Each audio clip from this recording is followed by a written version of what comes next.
What are we doing here? And where are we gonna go? It's like we just woke up one morning and then it's welcome to the show. Don't ask any questions, just go with the flow. Make as much money as you can and try your best not to get broke. Copy everything you see on the TV, from the hairstyles to the clothes, and don't think too often, just do exactly as you're told. And if you ever get confused, then just turn towards the alcohol. You'll still hear your thoughts, then just turn up the radio as you learn to live a lifestyle of drugs, sex, and rock and roll. But in all honesty, I just need to know, is there more to the cycle than growing and getting old? Living and dying just to leave behind a happy home and a whole lot of property that somebody else is going to own. I just really need to know before the casket's closed, 'cause I'm not willing to gamble with my soul, nor am I ready to take any chances. These are just simple life questions and I'm just searching for some answers. Like, what are we doing here? And what is our purpose? How did we get here, and who made us so perfect? And what happens once we go, or is this world all really worth it? Questions we don't answer because apparently we don't really have to. There's no purpose to this life and our existence is merely natural. Then in that case, please let me ask you, did you create yourself, or was it somebody else who had fashioned you? 'Cause you're a being that's impeccable, faultless and unparalleled. You're a product of supreme intelligence and I'm merely being rational. For there isn't a camera on this earth that can come close to the human eye, nor a computer that can compete alongside the human mind. And if the whole world was to come together, we wouldn't be able to create a single fly. So many signs, yet we still deny. As science tries to justify that all this could come from none, when it's a simple sum. 0 plus 0 plus 0 cannot possibly ever give you 1. So from where did all this order come? But everything has its origins, a maker, a creator of its own. I mean, the only reason you're watching this video is because somebody had to press upload. So we can believe in the Big Bang, but I'd rather believe in He who caused it to explode. Allah, the creator of everything along with every single soul.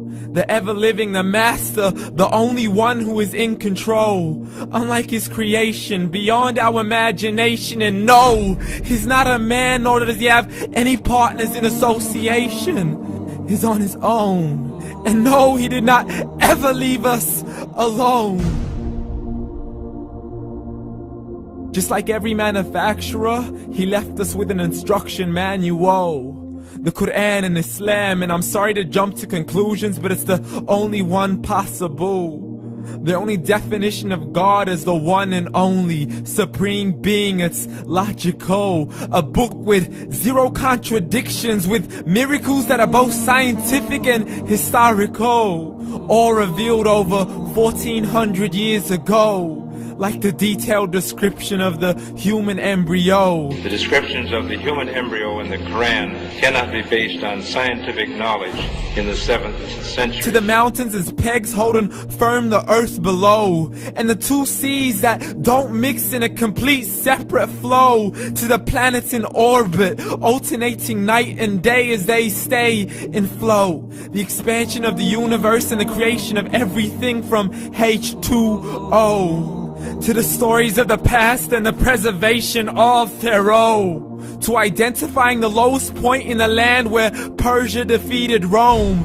The gushing fluid that created man in the glands between the ribs and the backbone. And not a word has changed, it's still the same. So please explain how all this was known over 1400 years ago. To a man who couldn't read or write as he would recite whatever the angels spoke. And if you still don't believe, please try to come up with something that's even close. But you can't, so we took God as a mockery and his messengers as a joke. Muhammad could not read or write. How's somebody who can't read or write gonna start a religion? Dismissed his scriptures as legends and tales of the ancient folk as we live life according to our whims, desires, and hopes. saying this life is the only home we will ever know. We will live then die, then simply turn to bones. YOLO! Correction, after the grass dies, the rain arrives and it regrows, and Allah promises to do the same thing to your very soul and bring you back from your very fingertips to your toes, as the all-seeing supreme being watches us so close, and we are surely being tested in our wealth, our health, and our self, and everything that we've been blessed with. So believe, for we will surely be resurrected and be brought back to our Lord and account for every single deed, as He hands us our books and orders us to read. From the bad to the good and everything in between. You yourself are sufficient for your own accountability, so don't be mad at me. You are the one who thought He wouldn't come back to me. I gave you a whole life long to search after me, but you were busy in all that which was temporary. So read, and glad tidings to all those who believed. And if you disbelieve, read. And don't let that day be the first day you find out what your life really means. Read.